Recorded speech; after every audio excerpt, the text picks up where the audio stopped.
04 SAKP 017 akan memaparkan materi kedua-dua tentang pencurian hak milik intelektual.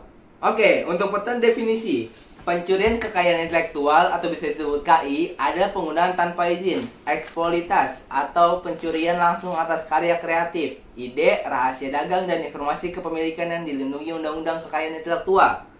Pencurian kekayaan intelektual mencakup berbagai kasus, termasuk pelanggaran merek dagang, pelanggaran hak cipta, dan pelanggaran paten. Pencurian kekayaan intelektual dapat merugikan individu, bisnis, dan entitas pemerintahan yang telah menginvestasikan banyak waktu dan sumber daya untuk mengembangkan kekayaan intelektual mereka. Dalam skala besar, pencurian kekayaan intelektual melemahkan inovasi dan pertumbuhan ekonomi. Sayangnya, teknologi dan aset digital yang terus berkembang telah mempermudah peretas dan pencuri untuk memproduksi dan mendistribusikan IP digital. Hal ini memperbesar risiko dan memperkuat kebutuhan yang semakin besar akan pelindungan dan penegakan hukum kekayaan intelektual yang efektif. Lanjutnya, jenis pencurian kekayaan intelektual. Untuk yang pertama, pelanggaran hak cipta. Sebagai salah satu bentuk pencurian kekayaan intelektual yang paling umum di berbagai industri dan sektor, pelanggaran hak cipta mengacu pada penggunaan, distribusi, atau penggandaan karya kreatif yang dilindungi oleh Undang-Undang Hak Cipta tanpa izin. Ini termasuk perangkat lunak, film, buku, dan karya kreatif lainnya. Contoh pelanggaran hak cipta mulai dari pembajakan perangkat lunak, penggunaan media berbayar secara gratis, dan penggandaan buku teks sastra tanpa izin. Yang kedua itu ada pelanggaran merek dagang. Sebagai bentuk kekayaan intelektual yang membentuk identitas suatu merek, merek dagang adalah logo, simbol, nama, atau frasa yang dapat dikenal yang secara hukum mengidentifikasikan barang dan jasa tertentu. Dilindungi oleh Undang-Undang Kekayaan Intelektual, merek dagang dimaksudkan untuk membedakan produk dan layanan tertentu dari suatu entitas dengan produk atau layanan entitas lain, sehingga membedakan produk atau layanan palsu dan tiruan. Yang ketiga, pelanggaran paten. Pelanggaran paten itu masalah umum lainnya yang memperkeruh kondisi pasar global. Jenis pelanggaran IP ini melibatkan penargetan proses manufaktur, cetak biru desain, atau jenis intelijen lainnya yang mendokumentasikan perbuatan dan penjualan suatu produk. Identik dengan produk tiruan, produsen di luar merek memproduksi replika yang mirip dengan produksi asli yang dipatenkan untuk mendapatkan penjualan sesuai dengan merek yang sukses. Selanjutnya ke yang keempat, pencurian rahasia dagang. Pencurian rahasia dagang adalah penggunaan, pengungkapan, atau perolehan informasi bisnis rahasia tanpa izin yang mendorong keunggulan kompetitif perusahaan.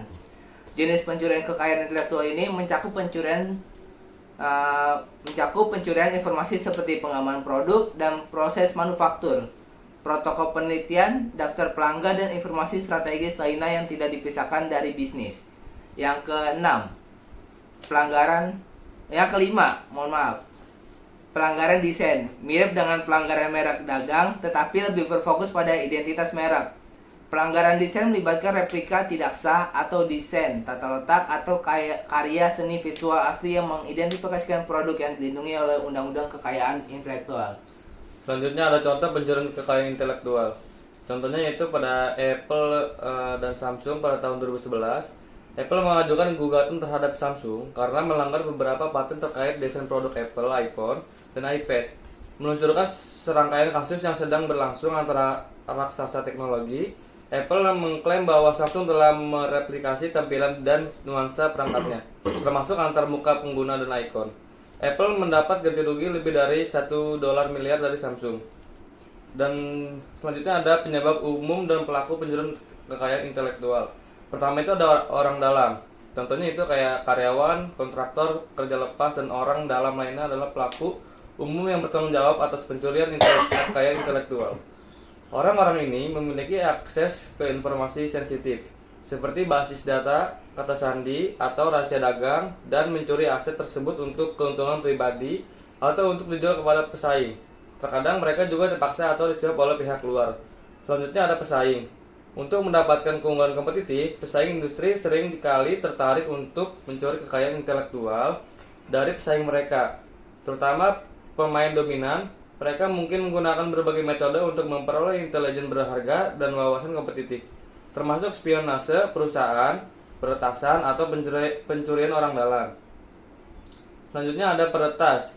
Peretas ini adalah penjahat dunia maya yang menyebabkan umum pencurian IP. Para pelaku ini menargetkan perusahaan atau individu untuk mencuri informasi berharga, seperti nomor kartu, kredit, informasi rahasia, atau data pelanggan. Peretas menggunakan berbagai metode, termasuk penipuan phishing, malware, atau taktik rekayasa sosial. Dan yang terakhir adalah karyawan nakal. Karyawan perorangan kadang-kadang mencuri kekayaan intelektual dari perusahaan mereka, baik untuk keuntungan pribadi atau untuk kepentingan pesaing atau pihak asing. Ini termasuk mencuri dokumentasi proses, rahasia dagang, data pelanggan. Sabar. Iya. Selanjutnya adalah dampak pencurian kekayaan intelektual. Kerugian finansial. Pencurian atau hilangnya kekayaan intelektual dapat mengakibatkan kerugian finansial yang signifikan bagi perusahaan.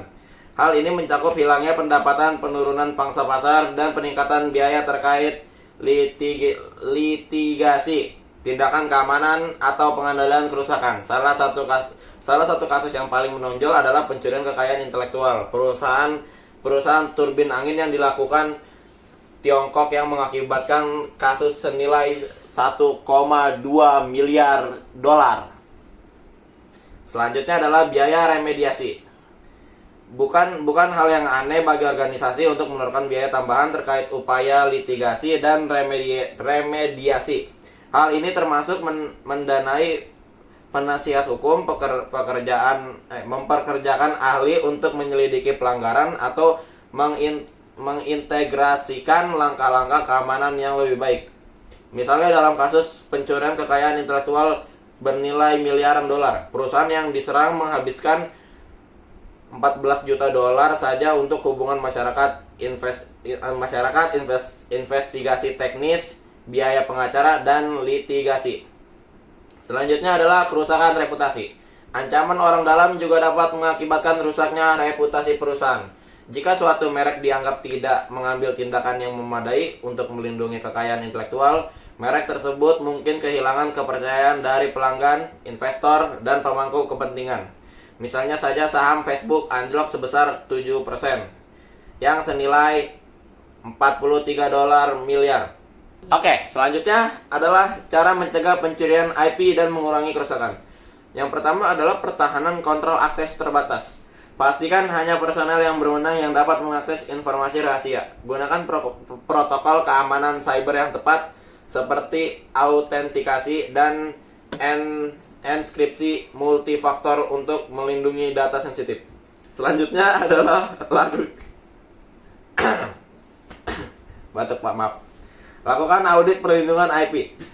Lakukan audit rutin untuk mengidentifikasi kesenjangan atau kerentanan dalam strategi perlindungan IP Anda dan memastikan kesenjangan tersebut diatasi untuk menghindari eksploitasi. Selanjutnya adalah daftarkan intelektual Anda.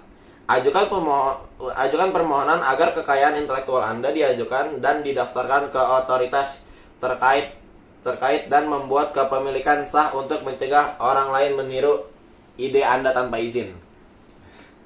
Ya, sekian dari kelompok kami, kurang lebihnya mohon maaf. Wassalamualaikum warahmatullahi wabarakatuh. Love you.